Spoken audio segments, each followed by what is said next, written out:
America और Iran के बीच 40 दिन से जारी जंग के बाद आखिरकार 2 हफ्ते के सीजफायर पर सहमति बन गई है।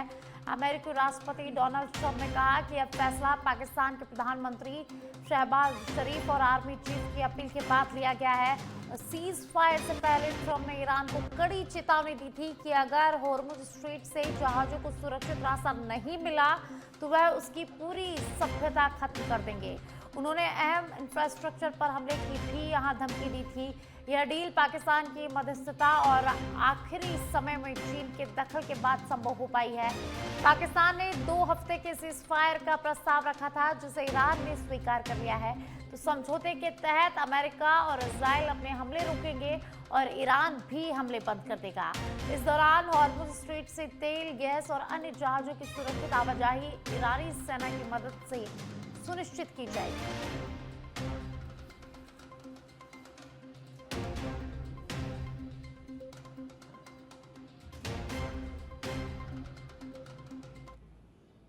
प्रधानमंत्री नरेंद्र मोदी 21 अप्रैल को बालोतरा जिले के पचपदरा रिफाइनरी के पहले चरण का उद्घाटन करेंगे। मारवाड़ सहित पूरे राजस्थान के लिए रिफाइनरी के अलग मायने हैं। प्रोजेक्ट से बाड़मेर, जैसलमेर में इंडस्ट्रियल क्लस्टर विकसित होगा। इससे इंफ्रास्ट्रक्चर, लॉजिस्टिक्स और सहायक उद्योगों को बढ़ावा मिलेगा। जनवरी से ही रिफाइनरी के पहले चरण के ट्रायल रन की तैयारी शुरू कर दी गई थी और इसमें जल्द कमर्शियल उत्पादन भी यहां पर शुरू हो जाएगा। मोदी 2 महीने में दूसरी बार राजस्थान आ रहे हैं। पीएमओ से मंजूरी मिलने के बाद सीएम भजनलाल शर्मा ने अपने सोशल मीडिया अकाउंट एक्स पर पोस्ट करके इस बात की जानकारी साझा की है। तो प्रधानमंत्री नरेंद्र मोदी 21 अप्रैल को राजस्थान के दौरे पर रहेंगे। पचपदरा रिफाइनरी का पहले चरण का उद्घाटन करेंगे पीएम नरेंद्र मोदी। 79,000 करोड़ की लागत से ये जो रिफाइनरी है वो तैयार हुई है और 21 अप्रैल को प्रधानमंत्री नरेंद्र मोदी राजस्थान को सौगात देंगे, रिफाइनरी का उद्घाटन करेंगे। भरतपुर से खबर है, जहां भरतपुर के पथेना गांव में आयोजित कुश्ती दंगल में शामिल होने पहुंचे हनुमान बेनीवाल ने भाजपा और कांग्रेस पर तीखा हमला बोला है। उन्होंने आरोप लगाया है कि मुख्यमंत्री का गृह जिला होने के बावजूद भरतपुर सहित पूर्वी राजस्थान अपराध में प्रदेश में सबसे आगे है और भरतपुर, अलवर और डीग में अवैध खनन खुलेआम चल रहा है, जिस पर सरकार मौन है। तो बेनीवाल ने भाजपा और कांग्रेस को एक दूसरे का सहयोगी बताते हुए सांपनाथ नागनाथ की संज्ञा दी और कहा कि राष्ट्रीय लोकतांत्रिक पार्टी प्रदेश के मुद्दों को लेकर लगातार संघर्ष कर रही है। उन्होंने भरतपुर, धौलपुर के जाटों को केंद्र में आरक्षण दिलाने की मांग उठाई और युवाओं से अपील की कि वे भाजपा कांग्रेस की बारी बारी से सरकार बनाने की परंपरा को यहां पर बदले। इस दौर से गुजर रहा है क्योंकि भरतपुर मुख्यमंत्री का गृह जिला है। अपराध में पूर्वी राजस्थान नंबर 1 पे चल रहा है। राजस्थान के अंदर गुंडागर्दी, जो घटनाएं सरेआम जिस तरह आपकी गैंगवार की घटनाएं हो रही है, और अवैध खनन जो बीजेपी का मुद्दा था। मुझे पता है कांग्रेस राज में बीजेपी के लोगों ने खूब, सीएम भी खूब चिल्लाए यहाँ पे आके।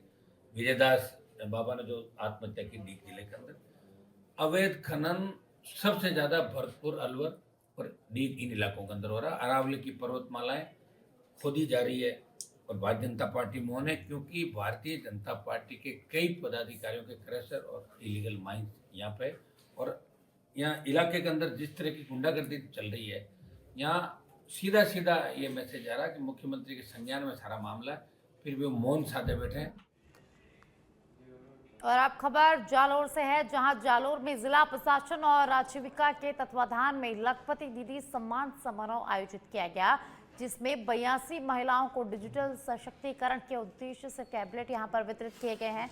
इस अवसर पर सांसद लुम्बाराम चौधरी ने कहा कि केंद्र सरकार बेटियों की शिक्षा और महिलाओं की आर्थिक मजबूती के लिए विभिन्न योजनाओं के माध्यम से निरंतर प्रयास कर रही है। तो वहीं मुख्य सचेतक जोगेश्वर गर्ग ने वर्ष 2047 तक विकसित भारत के निर्माण में महिलाओं की अहम भूमिका पर जोर देते हुए राज्य सरकार की विभिन्न योजनाओं का उल्लेख यहां पर किया। कार्यक्रम में महिलाओं को टैबलेट के उपयोग, ऑनलाइन कार्यप्रणाली और डिजिटल माध्यमों से आय बढ़ाने की जानकारी दी गई है। जिससे उनकी कार्य क्षमता और व्यावसायिक क्षमता में वृद्धि होगी।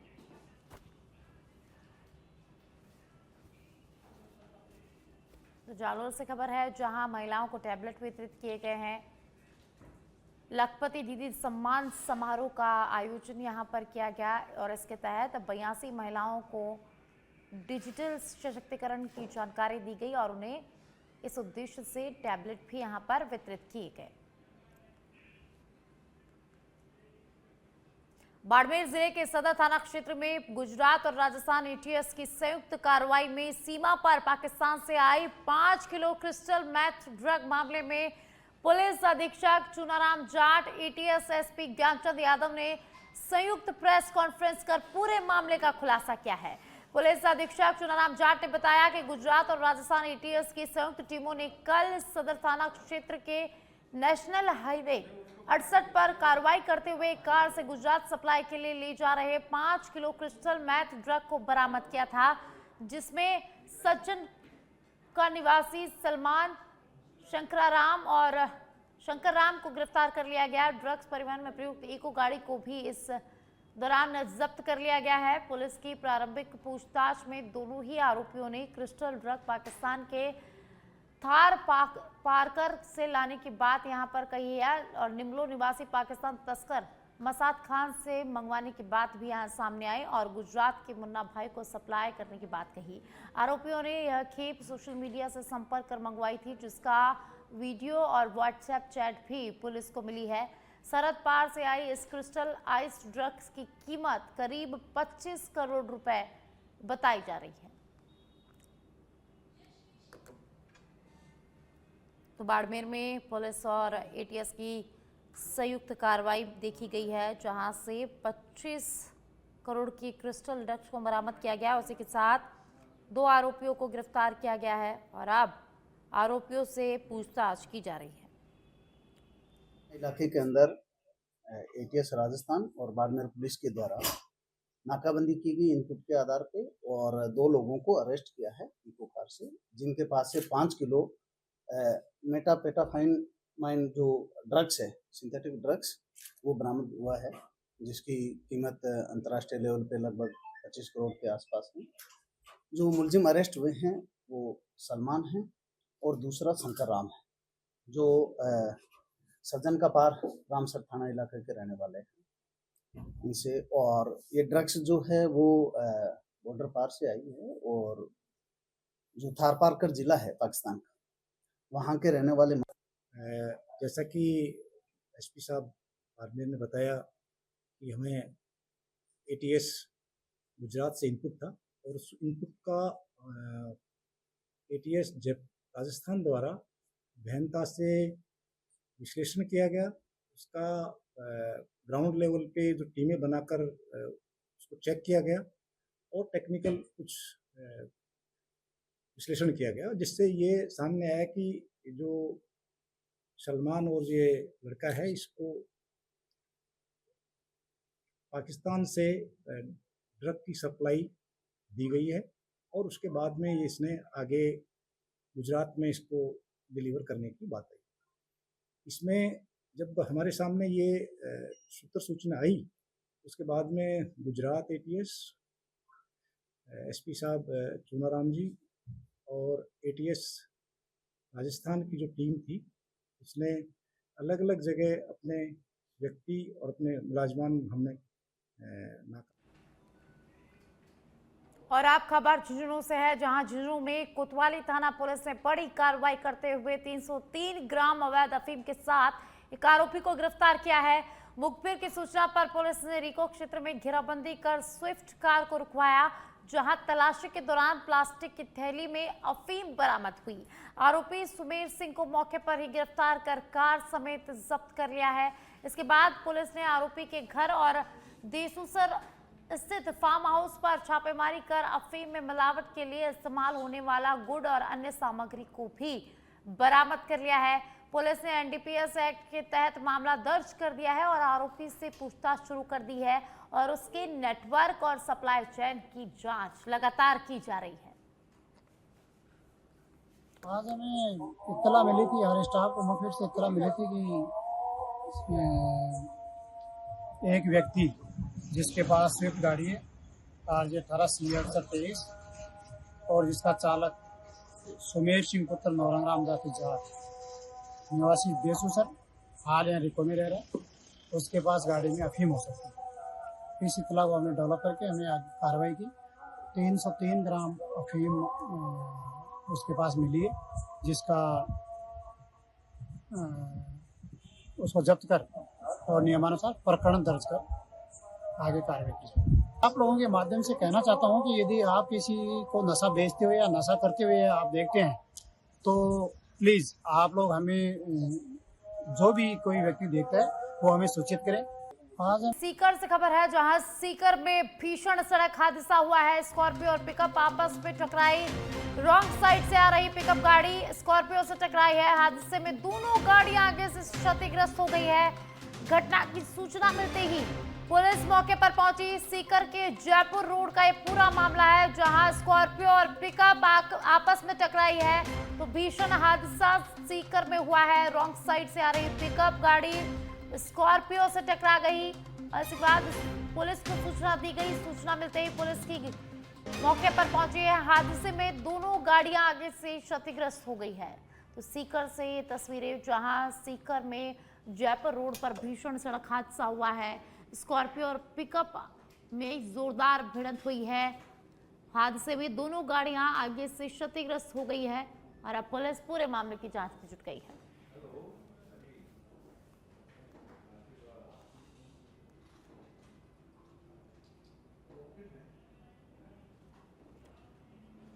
भरतपुर के रुदावल थाना क्षेत्र के गांव नारोली निवासी एक युवक की संदिग्ध परिस्थितियों में मौत के बाद परिजनों ने एसपी कार्यालय पर शव रखकर प्रदर्शन किया है। युवक का शव अलवर जिले के रैनी क्षेत्र के रामपुरा जंगल में पेड़ से फांसी के फंदे पर लटका हुआ मिला है। परिजनों का आरोप है कि युवक की हत्या की गई है और दोषियों के खिलाफ सख्त कार्रवाई की मांग यहां पर लगातार की जा रही है। बताया जा रहा है कि मृतक युवक एसआई भर्ती परीक्षा देने अलवर गया था। घटना दूसरे जिले की होने के कारण पुलिस ने परिजनों को समझाइश दी है। इसके बाद परिजन राष्ट्रीय लोकतांत्रिक पार्टी के संस्थापक हनुमान बेनीवाल से मिले और निष्पक्ष जांच की यहां पर मांग की है। बेनीवाल ने अलवर पुलिस से बात कर मामले की निष्पक्ष जांच कराने की बात कही। पुलिस के अनुसार मृतक की पहचान मोबाइल और एडमिट कार्ड से हुई है। फिलहाल मामले की जांच की जा रही है। जो जानकारी की गई उसमें एक बच्चा भरतपुर में एग्जाम देने आया था सब इंस्पेक्टर की, और उसकी डेड बॉडी रेनी में मिली। परिजनों द्वारा रेनी में रिपोर्ट दे दी गई है और उसमें वहाँ मरण दर्ज करके जांच की जा रही है। रेनी पुलिस से संबंधित मामला था। यहाँ लोग आए थे, क्योंकि यहाँ बयाना रुदावल इलाके का रहने वाला था बच्चा, इससे आया था, उनको समझाइश कर दी है अपने द्वारा, और जो भी पुलिस टीम के द्वारा जो सहयोग। और अब खबर जैसलमेर से है, जहां जैसलमेर के रामदेवरा ग्राम पंचायत में नाचना रोड पर प्रस्तावित सामुदायिक स्वास्थ्य केंद्र भवन का भूमि पूजन महंत प्रतापपुरी द्वारा किया गया। इस अवसर पर उन्होंने कहा कि करीब 7 करोड़ रुपए की लागत से बनने वाला यह आधुनिक स्वास्थ्य केंद्र क्षेत्र की चिकित्सा सेवाओं को सुदृढ़ करेगा और ग्रामीणों को स्थानीय स्तर पर बेहतर इलाज की सुविधा मिलेगी, जिससे उन्हें दूर दराज के शहरों में नहीं जाना पड़ेगा।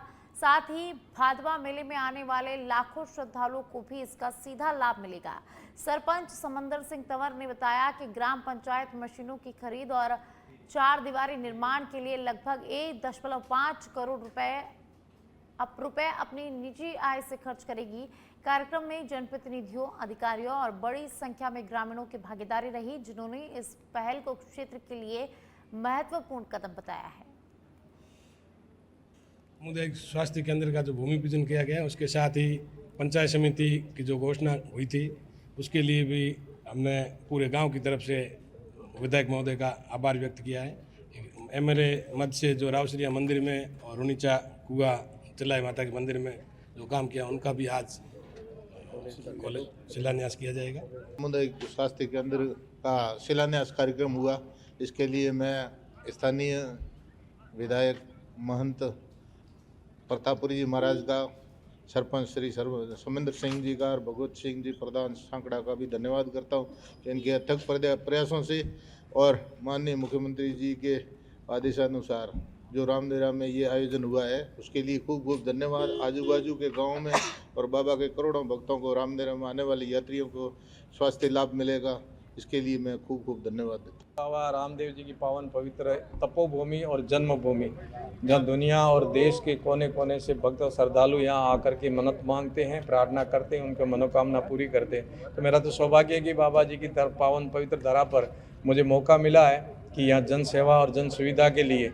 एक बहुत अच्छा आधुनिक चिकित्सालय बनाने का, और इसमें मुझे सहयोग किया माननीय मुख्यमंत्री जी ने विशेष रूप से रुचि लेकर के, जो नियमानुसार नहीं बन पाता था परंतु उसमें सहयोग उनका भी रहा, और आदरणीय कैबिनेट मंत्री गजेंद्र। और अब खबर हिंडौन सिटी से है, जहां सुरोट कस्बे में पलटे स्कूल की बस पेट्रोल पंप के पास पहले बिजली के पोल को टक्कर मारी। बस में सवार स्कूली बच्चों की चोटिल होने की सूचना सामने आ रही है। ग्रामीणों ने तत्परता दिखाते हुए बच्चों को बस से बाहर निकाला।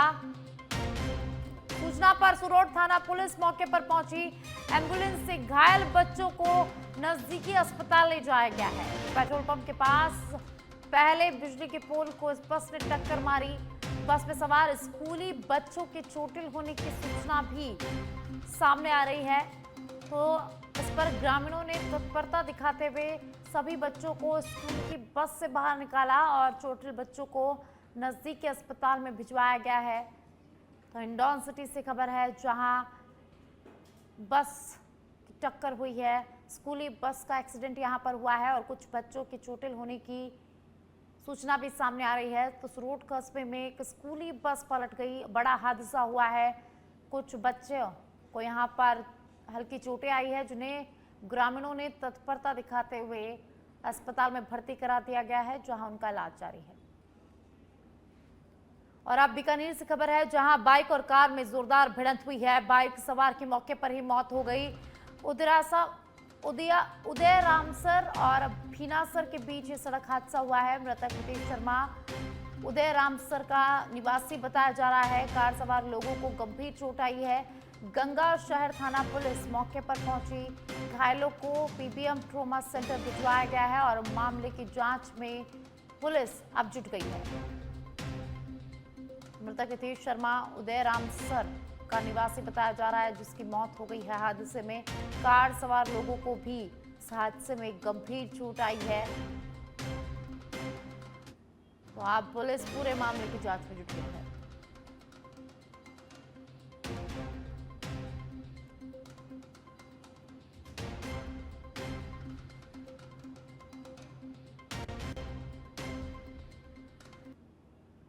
तो बीकानेर से खबर है, जहां भीषण सड़क हादसा हुआ है।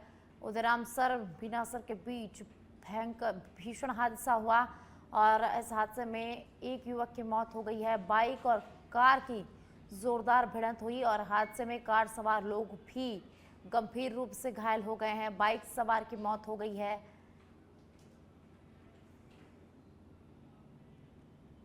दौसा जिले में मौसम ने एक बार फिर करवट ले ली है। वैशाख माह में जहां आमतौर पर तेज गर्मी का असर देखने को मिलता है, वहीं इस बार मौसम पूरी तरह से बदला हुआ नजर आ रहा है। सुबह से ही दौसा सहित आसपास के क्षेत्रों में घना कोहरा छाया रहा, जिससे विजिबिलिटी काफी कम हो गई। दिन के समय भी वाहन चालकों को हेडलाइट जलाकर यहां चलना पड़ा है। लगातार हो रही बारिश के चलते तापमान में गिरावट दर्ज की गई है, जिससे लोगों को सर्दी जैसा एहसास यहां पर होने लगा है।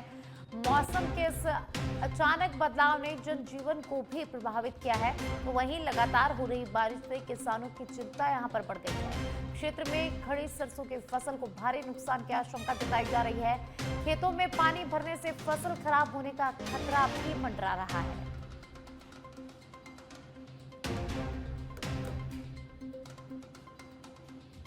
तो दौसा से खबर है, जहां मौसम ने एक बार फिर करवट ले ली है। तो इस बारिश ने लोगों को जहां गर्मी से राहत दी है, तो एक और किसानों की चिंता को इस बारिश ने बढ़ा दिया है। तो खेतों में खड़ी सरसों की फसल को नुकसान की आशंका जताई जा रही है। तो आपको बता दें कि वैशाख माह में जहां गर्मी पड़ती है, इस बार कुछ अलग नज़ारा देखने को मिल रहा है। तो बिन मौसम बारिश ने किसानों की चिंता बढ़ा दी है। दौसा में मौसम में अचानक अब न मिजाज बदला। वैशाख में दिखा पोष जैसा ठंडा मौसम। सुबह से ही घना कोहरा यहां पर छा रहा, जिससे विजिबिलिटी कम हुई और लोगों को दिन में भी हेडलाइट्स चलाकर वाहन चलाने पड़े। बारां जिले के अंता में सरकारी खरीद केंद्र पर किसानों की परेशानियां बढ़ती जा रही है, जहां पिछले 12 से 15 दिनों से तुलाई बंद होने के कारण उनका अनाज खुले आसमान के नीचे पड़ा हुआ है। हाल ही में हुई बारिश से किसानों का माल भीग गया है, जिससे नुकसान की आशंका बढ़ गई है। किसानों का कहना है कि पहले बारदाने की कमी के कारण तुलाई नहीं हो पाई और अब पुराने टोकन के चलते बिलिंग सिस्टम ठप हो गया है। समस्या से नाराज किसानों ने विरोध प्रदर्शन करते हुए कृषि उपज मंडी के मुख्य द्वार पर ताला जड़ दिया और तहसीलदार को ज्ञापन सौंपा है। लगातार बिगड़ते मौसम और प्रशासन की अनदेखी के कारण किसानों को दिन रात अपने माल की रखवाली करनी पड़ रही है, जिससे उनकी चिंता बढ़ गई है। सरकारी गेहूं के कांटे अंता में मार्केटिंग एजेंसी के थ्रू चल रहे हैं। यहाँ 10-12 रोज से किसानों को अपने गेहूं क्रय केंद्र पर डालने के लिए उनको समय दे दिया, तारीख दे दी। किसान कांटे पे गेहूं लेके आ गया। पहले उनको 1-2 दिन कहा कि बारदाना नहीं आया, बारदाना नहीं आया। जब से किसान पड़े हुए हैं, बारदाना आया तो जो किसानों का नंबर था और जो किसान गेहूं लेके आए थे, अब उनको ये कहने लगे कि आप लोगों के नंबर निकल गया। फिर बहुत सारे किसान ऐसे हैं जिनके गेहूं उन्होंने अपने बैगों में तोल लिए, तो फिर उसके बिल नहीं बना रहे कि साहब ये इनकी तारीख निकल गई। तो हमारे गांव यहाँ पे 24 तारीख के पड़े हुए हैं, जो इनके बारदाने की वजह से भी प्रॉब्लम बता दी। 8 दिन जैसे निकाल दी इन्होंने, 10-12 दिन, और फिर भी पानी आ गया। फिर ये वो चेक करने आए, अधिकारी आ गए कि इसमें ये प्रॉब्लम है, इसके कारण इन्होंने फिर कल भी पानी आ गया, तो ये गेहूँ तुलाई करने में परेशान कर रहे हैं। और अभी सारे गेहूँ बीच गए, फिर भी अभी तक कोई भी अधिकारी इनको आगे नहीं संभाल रहे और तुलाई चालू नहीं कर रहे। हमारे 24 तारीख का ये टोकन था और अभी तुलाई करने में बहुत समस्या आ रही है उनके लिए। अरे कल पानी आ गया सर, तो ये गेहूँ बीज गए हमारे, तो 3 बार तो बीज गए और आज भी समस्या बता रहे कि आपकी। और अब बुलेटिन में शेयर मार्केट की बात करेंगे। सीजफायर की खबरों के बाद शेयर बाजार में शानदार तेजी लौटी है। डेडलाइन समाप्त होने से पहले ही बातचीत से बात बनी। अमेरिका के सीजफायर पर सहमति और ईरान की स्वीकारोक्ति का असर देखने को मिल रहा है। शेयरों में तेजी हो रही है। कच्चे तेल के दाम गिर गए हैं। आज तड़के खत्म हुई थी अमेरिका की डेडलाइन। आज सुबह सभी प्रमुख एशियाई बाजारों में भी तेजी दिख रही है। बीएसई सूचकांक में आज सुबह फिलहाल 2663.28 अंकों का सुधार 77,279.86 अंक पर फिलहाल है। बीएसई सूचकांक में आया 3.57% का सुधार। एनएसई सूचकांक में 785.65 अंकों की तेजी 23,909.30 अंक पर पहुंचा फिलहाल एनएसई सूचकांक। एनएसई सूचकांक में आई फिलहाल 3.40% की तेजी। जापान, दक्षिण कोरिया, चीन, इंडोनेशिया, हांगकांग के शेयर बाजारों में भी आज तेज सुधार हुए हैं।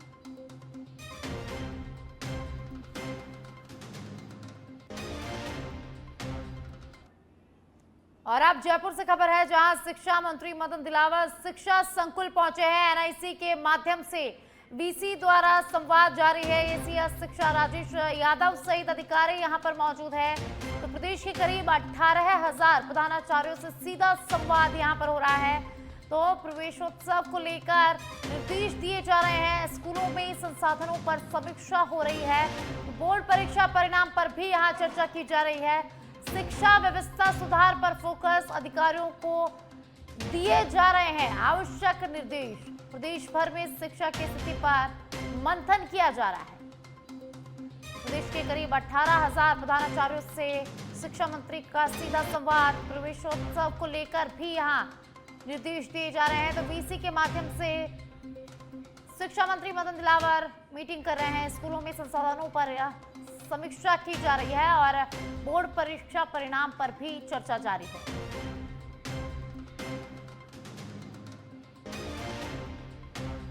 तो शिक्षा व्यवस्था सुधार पर फोकस रहेगा। तो जयपुर से एक और खबर सामने आ रही है, जहां पूर्व सीएम अशोक गहलोत ने पंचायत निकाय चुनाव में देरी पर निशाना साधा है। उन्होंने कहा कि भाजपा सरकार की अलोकतांत्रिक सोच से संवैधानिक संकट गहराया है। 1 साल से अधिक समय से चुनाव नहीं हुआ है, तो प्रशासकों की नियुक्ति पर भी यहाँ सवाल उठाए हैं। अनुच्छेद 243E और 243U का उल्लंघन लोकतंत्र पर सीधा प्रहार यहाँ पर बताया है। तो राज्य निर्वाचन आयोग की स्वतंत्रता पर भी गंभीर प्रश्न खड़े किए हैं। 1 स्टेट 1 इलेक्शन जैसे बहानों से चुनाव टालने का आरोप लगाया है। हाई कोर्ट और सुप्रीम कोर्ट के निर्देशों की अनदेखी का भी अशोक गहलोत ने आरोप लगाया है। जनता के मताधिकार के हनन पर सरकार को जवाब देना चाहिए, तो पूर्व सीएम अशोक गहलोत ने कहा।